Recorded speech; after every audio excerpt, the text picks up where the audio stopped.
Hello friends, मैं अशोक स्वागत करता हूं डेली करंट अफेयर्स के इस इंटरेस्टिंग सेशन में। आज आप लोग को 26 सितंबर 2024 का करंट अफेयर्स बताया जाएगा, जिसमें महत्वपूर्ण दिवस और थीम, चर्चित व्यक्ति, महत्वपूर्ण एक्सरसाइज या अभ्यास, संस्था, बुक या लेखक, मैपिंग के माध्यम से सारा क्वेश्चन डिस्कशन किया जाएगा और हर क्वेश्चन का आपको स्ट्रेटेजी के बताया जाएगा, जो आपके एग्जाम के लिए तो काफी इंपॉर्टेंट होने वाला है, आपके जनरल अवेयरनेस के लिए भी काफी इंपॉर्टेंट होने वाला है। तो वीडियो लास्ट तक देखिएगा, क्योंकि कई सारे डाउट आपके क्लियर होने वाले हैं और कई सारे जो है जनरल अवेयरनेस की जानकारी आपको मिलने वाला है। और वीडियो का पीडीएफ आपको जो है कमेंट बॉक्स में मिल जाता है और डिस्क्रिप्शन बॉक्स में भी लगा दिया जाता है, तो वहां से जाकर के आप उसे प्राप्त कर सकते हैं। तो शुरुआत करते हैं आज के इम्पोर्टेंट डेज के साथ। आज जो है विश्व गर्भ निरोधक दिवस मनाया जा रहा है, तो इम्पोर्टेंट हो जाता है वर्ल्ड कंट्रासेप्शन डे। तो ये कब मनाया जा रहा है? 26 सितंबर को मनाया जाता है। और कब से ये मनाया जा रहा है? तो ये 2007 से मनाया जा रहा है।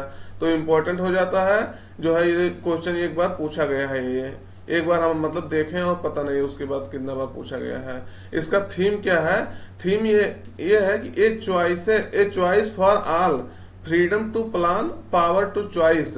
तो इम्पोर्टेंट हो जाता है, थीम पूछने की बहुत ज्यादा संभावना, क्योंकि थीम अच्छा है और छोटा भी है। तो हिंदी में कहेंगे सभी के लिए विकल्प, योजना बनाने की स्वतंत्रता, चुनने की शक्ति। तो इस बार जो है विश्व गर्भ निरोधक दिवस की जो है थीम यही है। तो इम्पोर्टेंट हो जाता है, देखिए वर्ल्ड कंट्रासेप्शन डे। तो ये जो है किसके बारे में जानकारी देता है? तो ये जो अनियोजित गर्भधारण हो जाता है, उसके कारण से जानकारी प्रोवाइड करने के लिए इसको मनाया जाता है। तो इसके लिए जो है देखिए क्या कह रहा है, अनियोजित गर्भधारण के कारण कई महिलाएं जो है गर्भपात या दवाओं का सहारा लेती है, जो उनकी सेहत पर जो है नकारात्मक प्रभाव डाल सकता है। और जान ही रहे हैं इसके कारण से जनसंख्या भी कितना बढ़ रहा है। तो उसके बारे में जो है कहने का मतलब बेबी प्लान करने के बारे में और उनके हेल्थ के बारे में जागरूकता बढ़ाने के लिए ये जो है दिवस काफी इंपॉर्टेंट हो जाता है। इसके कारण से पूरे विश्व में दिवस मनाया जाता है। अगर आप कंट्रासेप्शन का यूज कर रहे हैं तो उससे जो है मातृ मृत्यु दर जो है 40% तक घटाया जा सकता है। तो इसके कारण से देखिए कितना इंपॉर्टेंट हो जाता है। और महिलाओं के स्वास्थ्य के लिए भी ये अत्यंत महत्वपूर्ण होता है। कई सारे जो है संचारित रोग होते हैं, यौन संचारित रोग, जैसे HIV हो गया, एड्स हो गया, इससे भी आप जो है सुरक्षा प्राप्त कर सकते हैं। तो ये देखिएगा कई सारे इसके जो है फायदा है। तो इसीलिए जो इसके बारे में समाज में जागरूकता फैलाने के लिए दिवस मनाया जाता है। इसके बारे में हम थोड़ा सा आपको पीडीएफ लगा दिए हैं ज्यादा, इसलिए जो है आप इसको देख सकते हैं कौन कौन से जो है इसके टेक्निक है इसका यूज करने का। और अगला दिवस देखिएगा, आज जो है विश्व पर्यावरणीय स्वास्थ्य दिवस मनाया जा रहा है। तो इम्पोर्टेंट हो जाता है, यानी पर्यावरण का जो है स्वास्थ्य के बारे में जागरूकता फैलाने के लिए। हम लोग मानव स्वास्थ्य के बारे में तो जागरूकता फैलाते हैं, तो पर्यावरण के बारे में भी जागरूकता, पर्यावरण के स्वास्थ्य के बारे में भी जागरूकता फैलाना है। इसके कारण से जो है वर्ल्ड इन्वायरमेंट हेल्थ डे मनाया जाता है। तो इम्पोर्टेंट हो जाता है 26 सितंबर को ये मनाया जाता है। इस वर्ष इसका थीम है वर्ल्ड इन्वायरमेंटल डे का, हेल्थ डे का जो है यह इन्वायरमेंट डे अलग होता है, इन्वायरमेंटल हेल्थ डे अलग होता है, तो इसको कंफ्यूज ना करिएगा। और ये जो है देखिए इसका थीम है environmental health, creating resilient communities through disaster risk reduction and climate change mitigation and adaptation. तो ये उतना इंपॉर्टेंट नहीं है एग्जाम के लिए, क्योंकि काफी बड़ा थीम है, तो लेकिन ये जिसकी जानकारी के लिए, अवेयरनेस के लिए ये जरूरी है। देखिएगा हम आपसे बताए थे, थोड़ा सा तबीयत अभी डाउन है, तो आवाज में थोड़ा बहुत इशू आएगा, तो उसको देखिएगा। देखिएगा ये वर्ल्ड इन्वायरमेंट हेल्थ डे तो क्यों मनाया जाता है? तो जो प्राकृतिक आपदाएं हैं, आपदाओं और जो मानव आपदाएं हैं, जलवायु परिवर्तन है, ग्लोबल वार्मिंग है, ने हमारी आने वाली पीढ़ियों के लिए जो है चिंता का कारण पैदा कर दिया। तो इसके बारे में जागरूकता फैलाने के लिए, हम सब जानते हैं कि हमारा पर्यावरण किस तरह से प्रभावित हो रहा है। मानव के कारण जो है ज्यादा प्रभावित हो रहा है, मानव आपदाओं के कारण, क्योंकि मानव ही जो है पेड़ पौधे काट रहा है, तमाम मेरे का जो है परिवहन यूज कर रहा है, रोड जो है बना रहा है पेड़ पौधे काट करके। तो इसके कारण से जो है मानव के द्वारा ही कह लीजिए कि पर्यावरण सबसे ज्यादा प्रभावित हुआ है। तो इसके कारण से जो है इसके बारे में जागरूकता फैलाने के लिए, पर्यावरण के हेल्थ के बारे में जागरूकता फैलाने के लिए दिवस मनाया जाता है। याद रखिएगा, इंपॉर्टेंट है, पूछ सकता है आपसे। अगला क्वेश्चन देखिएगा, डीआरडीओ ने किस आईआईटी के साथ मिलकर ABHED इसको हिंदी में कहेंगे advanced ballistic for high energy defeat नाम से हल्की बुलेट प्रूफ जैकेट जो है तैयार की है। तो सेना के लिए जो है डीआरडीओ और कौन सा आईआईटी मिल करके, आपसे ये पूछ रहा है डीआरडीओ तो किया है और किस आईआईटी के साथ जो है मिलके ये किया है, तो लॉन्च किया है। मतलब ये लगभग 8 से 9 किलोग्राम है अभी तक का जो है सबसे जो हल्का कह लीजिए जैकेट है, बुलेट प्रूफ जैकेट है। तो कौन सा किस आईआईटी के साथ मिलकर ये लॉन्च किया है, इसका नाम ये है advanced ballistic for high energy defeat.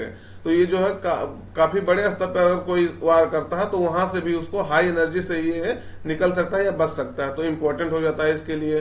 तो विकल्प में है IIT Madras, IIT Kanpur, IIT Delhi, IIT Mumbai. तो सही उत्तर आपका रहेगा आईआईटी दिल्ली के साथ मिलकर के ये लॉन्च किया है। कौन? डीआरडीओ। तो इम्पोर्टेंट हो जाता है, इसके बारे में आप डिटेल देख लीजिएगा कि रक्षा अनुसंधान एवं विकास संगठन जिसे डीआरडीओ कहते हैं, तो भारतीय प्रौद्योगिकी संस्थान आईआईटी दिल्ली के शोधकर्ताओं के साथ जो है मिलकर advanced ballistic for high energy defeat नाम से हल्की बुलेट प्रूफ जैकेट जो है तैयार किया है। ये जैकेट जो है आईआईटी दिल्ली में स्थित डीआरडीओ उद्योग अकादमिक उत्कृष्टता केंद्र में जो है तैयार किया गया है। इसका इमेज ये है, देखिएगा ऐसे इस तरह से इसको तैयार किया गया है। तो इम्पोर्टेंट हो जाता है, इसमें जो है पॉलीमर और स्वदेशी बोरान कार्बाइड सिरेमिक सामग्री से जो है इसको बनाया गया है। तो इम्पोर्टेंट हो जाता है, पॉलीमर है और स्वदेशी रूप से जो है बोरान कार्बाइड, तो इसका यूज करके जो है बनाया गया है। इम्पोर्टेंट हो जाता है। अगला देखिएगा काफी इंपॉर्टेंट हो जाता है, इस टाइप के जो है भारत का स्थान अगर कहीं ऊंचा जा रहा है तो क्वेश्चन कई बार इसको जो है पूछा जाता है, पूछा गया है। इस तरह से क्वेश्चन कह रहा है कि एशिया पावर इंडेक्स, तो अभी रिलीज हुआ है कल शाम को, एशिया पावर इंडेक्स 2024 के अनुसार भारत जो है एशिया में शक्तिशाली देशों में किस स्थान पर पहुंच गया है। तो इम्पोर्टेंट हो जाता है क्योंकि जो है भारत की स्थिति ये कह लीजिए सुधार हुआ है, तो इम्प्रूवमेंट हुआ है भारत की स्थिति में और एशिया में इसकी पावर बढ़ी है, तो इसके वजह से जो है ये इम्पोर्टेंट हो जाता है। तो विकल्प में है दूसरे स्थान पे भारत पहुंच गया है, तीसरे पे, चौथे पे, पांचवे पे। तो कौन से स्थान पे पहुंच गया है तो आपको बताना है। वैसे ये तीसरे स्थान पे पहुंच गया है, तो इम्पोर्टेंट हो जाता है भारत जो है एशिया पावर इंडेक्स में जो है कैसे स्थान पे पहुंच गया है, तीसरे स्थान पे। तो किसको ये पीछे करके पहुंचा है, ये जापान को पीछे करके पहुंचा है। जापान को ये चौथे स्थान पे रिप्लेस कर दिया, जापान चौथे पे हो गया, इंडिया तीसरे पे हो गया। ये 2018 से जो है लोबी इंस्टीट्यूट है, कहा? ऑस्ट्रेलिया की लोबी, वही इसको लॉन्च करता है 2018 से, ये वार्षिक रूप से इसको लॉन्च करता है। पहले स्थान पे इसमें देखेंगे तो यूएसए है, दूसरे स्थान पे चाइना है, तीसरे पे इंडिया आपको बता दिए, चौथे पे रूस है।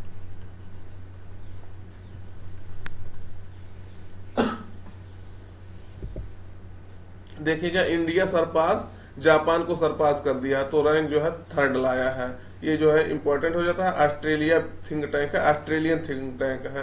तो सिडनी बेस्ड जो है लॉबी इंस्टीट्यूट करके इसका नाम है। अब आपसे कई सारे क्वेश्चन यहाँ पूछे जा सकते हैं, कौन लॉन्च किया? तो लॉबी इंस्टीट्यूट लॉन्च किया। कहाँ की है? तो ऑस्ट्रेलिया की है। किसको पीछे करके भारत जो है आगे बढ़ा है? तो जो है जापान को रिप्लेस करके जापान चौथे पे पहुंचा दिया जापान को, अपना जो है तीसरे स्थान पे हो गया इंडिया। ये सब क्वेश्चन इस तरह से पूछा जा सकता है। आप एक एंगल उसका मत देखिए, हर एंगल उसको देखिए कि किस तरह से ये पूछा जा सकता है। और दूसरे नंबर इसमें पहले और दूसरे स्थान पे कौन है? तो यूएसए और चीन। तो मतलब हर तरह से आपसे पूछे तो आप उसके लिए प्रिपेयर रहिए। तो ये देख लीजिएगा, इसके बारे में डिटेल जो है हम लिखे हैं, आप देख सकते हैं। देखिए भारत बना एशिया का तीसरा सबसे शक्तिशाली देश। ये जो भारत सरकार का ये वो है, सूचना एवं प्रसारण मंत्रालय का। अगला देखिएगा, केंद्रीय विमानन मंत्रालय ने किस नई एयरलाइन को जो है मंजूरी दी है? तो ये भी इंपॉर्टेंट हो जाता है आपका। तो केंद्रीय विमानन मंत्रालय ने किसको दिया है? नई विमानन एयरलाइन को जो है एयरलाइन को मंजूरी दी है। तो विकल्प में शंख एयर, वंदे एयर, जम्बो एयर, नमो एयर। तो सही उत्तर आपका रहेगा पहला मतलब शंख एयर को जो है केंद्रीय विमानन मंत्रालय ने जो है मंजूरी दी है। तो इम्पोर्टेंट हो जाता है, ये उत्तर प्रदेश की जो है शेड्यूल एयरलाइन है।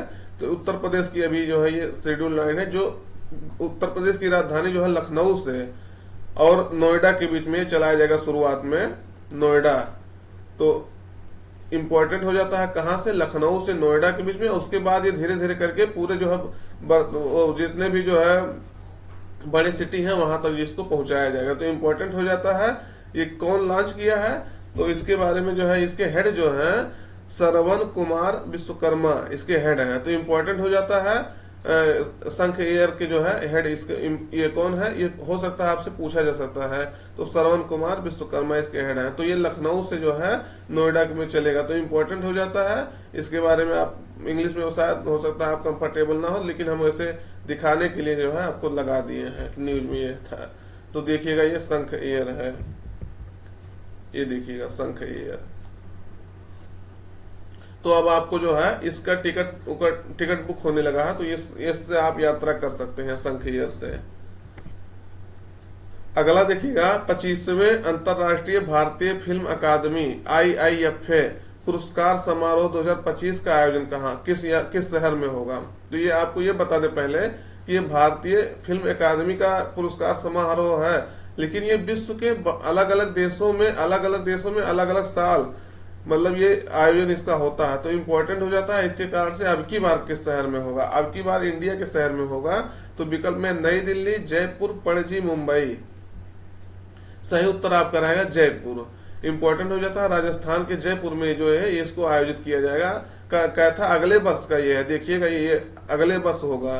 कब होगा, तो ये मार्च वगैरह में, हाँ मार्च से, ये 7 मार्च से लेकर के 9 मार्च तक होगा। तो इम्पोर्टेंट हो जाता है। इसके बारे में ये देखिएगा इम्पोर्टेंट है, इसके बारे में डिटेलिंग कि IIFA पुरस्कार समारोह 2025 का जो है जयपुर में होगा आयोजन समारोह। तो 7 से लेकर 9 मार्च 2025 तक इसका आयोजन होगा। 25वां जो है नहीं सॉरी ये 24वां है। 24वां IIFA अवार्ड समारोह 2024 का आयोजन कहाँ किया गया था, तो ये जो है अबू धाबी में किया गया था। UAE संयुक्त अरब अमीरात की राजधानी जो है अबू धाबी में किया गया था। इम्पोर्टेंट हो जाता है। अब इससे आप समझ सकते हैं कि 2000 ये जो है 2000 में स्थापित हुआ था, क्योंकि पिछला बार जो है 24वां था, इस बार 25वां था। तो 2000 में स्थापित होगा तभी ये ऐसा शेड्यूल बन पाएगा। तो कब से हो रहा है, 2000 से हो रहा है। अब अगले बार कहाँ होगा, तो जयपुर में होगा। पिछली बार जो है संयुक्त अरब अमीरात की जो है अबू धाबी में हुआ था। ये क्या है, भारतीय हिंदी फिल्मों के लिए जो है एक वार्षिक पुरस्कार समारोह है। यह जो है ये देखिए क्या लिखा है, यह समारोह हर वर्ष, यहाँ समझ पता नहीं कैसे, यह समारोह हर वर्ष दुनिया भर के जो है अलग अलग देशों में आयोजित किया जाता है। तो ये समारोह यहाँ होगा, समारोह दुनिया भर के। आपसे हम ये बता ही दिए हैं कि इस अलग अलग देशों में अलग अलग देशों के क्षेत्रों में होता है।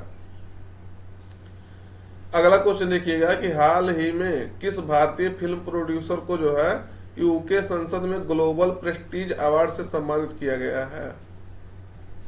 तो विकल्प में है विनोद बच्चन, विनोद चोपड़ा, संजना ठाकुर, किरण राव।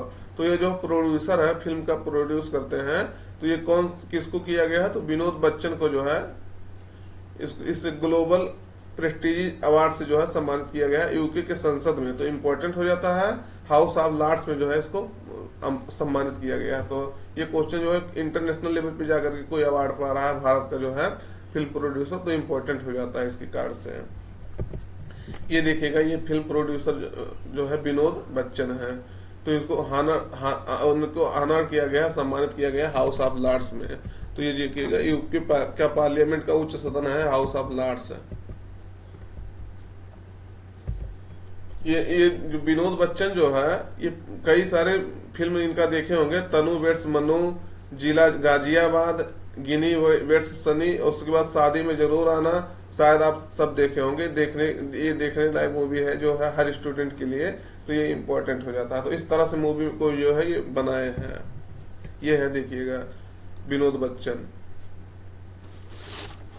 अगला देखिएगा वित्त मंत्री निर्मला सीतारमण कहां पर हो रहे Asian infrastructure investment bank AIIB के बोर्ड ऑफ गवर्नर के 9वीं वार्षिक बैठक में जो है भाग लेंगी। तो इम्पोर्टेंट हो जाता है। देखिएगा ये भाग ले रही, हो सकता है उतना इम्पोर्टेंट ना रहे, हो सकता हम कह रहे हैं, लेकिन ये इम्पोर्टेंट हो जाता है कि अभी AIIB मतलब एशियन इंफ्रास्ट्रक्चर इन्वेस्टमेंट बैंक, इसका जो है इसके बारे में आपको अब डिटेल जानना, क्योंकि इसका वार्षिक बैठक हो रहा है, 9वीं वार्षिक बैठक हो रहा, तो इम्पोर्टेंट हो जाता है। इस कारण से इसको भी इसी बहाने आप जान लेंगे। दूसरे नंबर किस देश में हुआ उसके बारे में भी जान लेंगे कि कहाँ ये भाग ले रही है उसमें।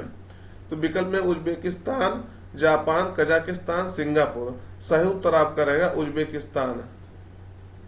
उज्बेकिस्तान की राजधानी ताशकंद है, लेकिन ताशकंद में नहीं हो रहा, ये चीज आपको याद रखना है क्योंकि आपसे कंफ्यूज कर सकता है। तो ये समरकंद वहाँ का एक बड़ा शहर है, कई सारे आयोजन वहाँ होते हैं इंटरनेशनल लेवल का।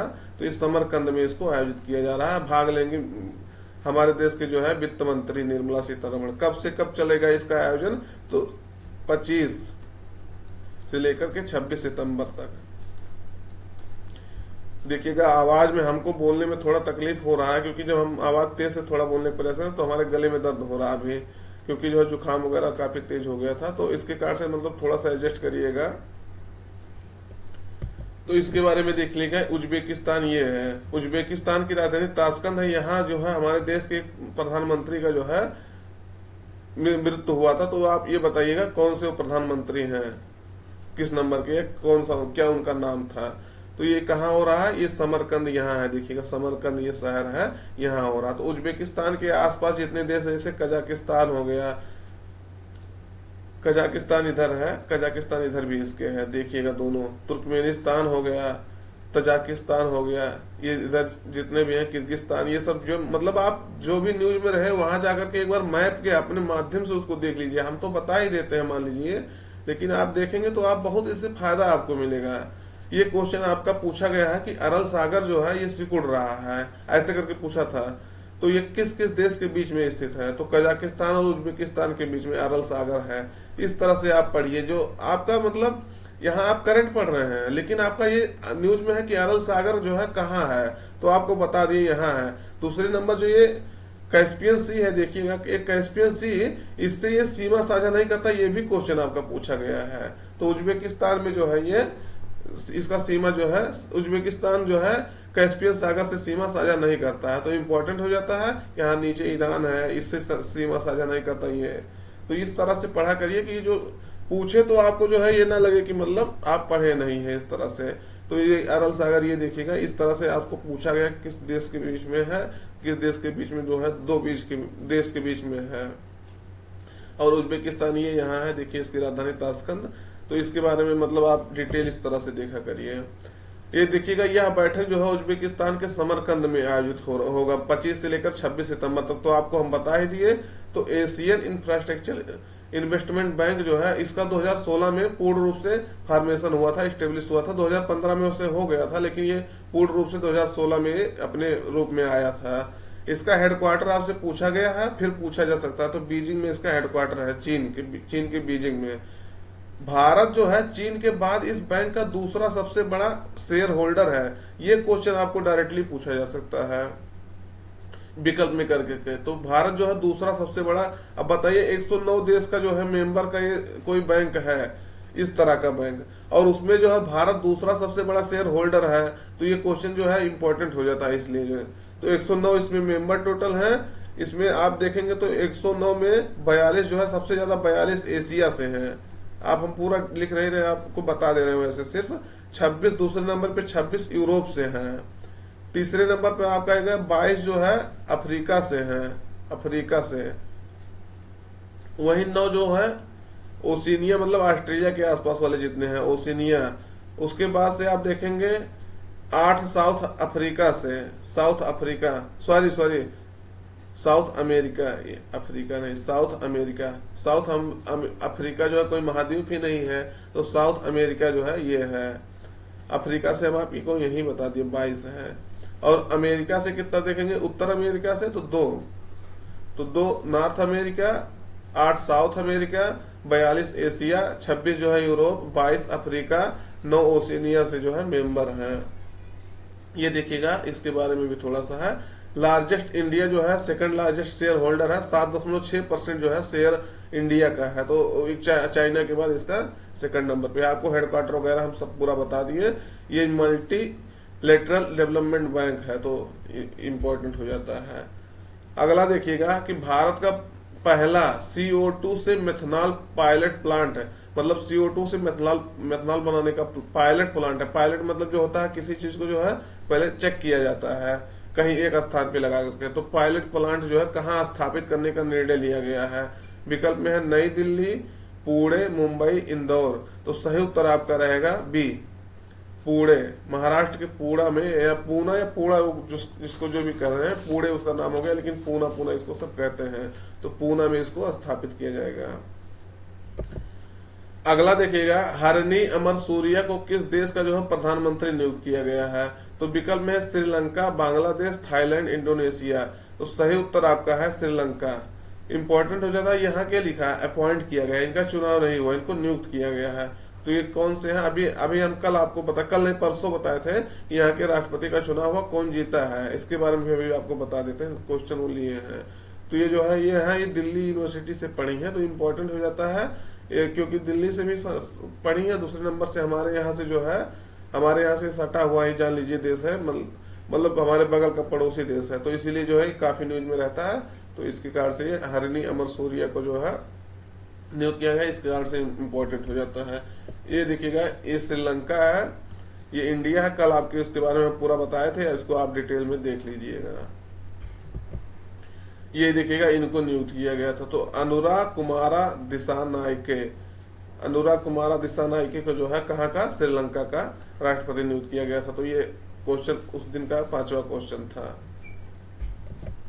अगला देखिएगा, कहां पर 1 घंटे में 5 लाख से अधिक पौधे जो है लगा करके विश्व रिकॉर्ड बनाया गया है? तो विकल्प में प्रयागराज, जैसलमेर, इंदौर, ग्वालियर। तो राजस्थान के जैसलमेर में जो है इसको ये उपलब्धि हासिल किया गया है कि 1 घंटे में 5 लाख वृक्ष लगाए गए हैं, पेड़ लगाए गए हैं। तो आप जान लीजिएगा कि 1 घंटे में 5 लाख अगर कहीं किसी एक जिले में लगाया जा रहा है तो ये कितना जो है इम्पोर्टेंट हो जाता है। तो इन्वायरमेंट की दृष्टि से भी इम्पोर्टेंट हो जाता है, और इसलिए जो है ये विश्व रिकॉर्ड बनाए, इसके कारण से भी इम्पोर्टेंट हो जाता है। अगला देखिएगा, गैर संचारी रोगों, यानी क्या कहेंगे इसके, नॉन कम्युनिकेबल डिजीज, जो है संचार ना करके, जो एक दूसरे से छींकने खांसने से, ऐसे छूने से ना फैले, वैसे रोग। तो गैर संचारी रोगों के नियंत्रण में जो है सफलता के लिए संयुक्त राष्ट्र अंतर एजेंसी टास्क फोर्स जो है पुरस्कार, इसका पूरा नाम है संयुक्त राष्ट्र अंतर एजेंसी टास्क फोर्स पुरस्कार है, किसे प्रदान किया गया है? तो विकल्प में Indian council of medical research, Bharat biotech, ISRO, ISRO मतलब स्वास्थ्य मंत्रालय। तो किसे प्रदान किया गया है? तो ICMR, Indian council of medical research जो है, इसको प्रदान किया गया। तो गैर संचारी रोग वो होते हैं जो एक दूसरे को छूने से नहीं फैलते हैं। वैसे रोग जैसे मान लीजिए आपको हार्ट की प्रॉब्लम हो गया, ये सब रोग जो है, शुगर हो गया, ये सब जो है आपके गैर संचारी रोग है। तो ये देखिएगा, Indian council of medical research ये 1911 से जो है कार्य कर रहा है। तो भारतीय आयुर्विज्ञान अनुसंधान परिषद को ये अवार्ड मिला गया है, तो इम्पोर्टेंट हो जाता है। तो आज का सेशन यहीं तक, सेशन एंड करते हैं क्योंकि जो है पूरा कर दिए हैं आज।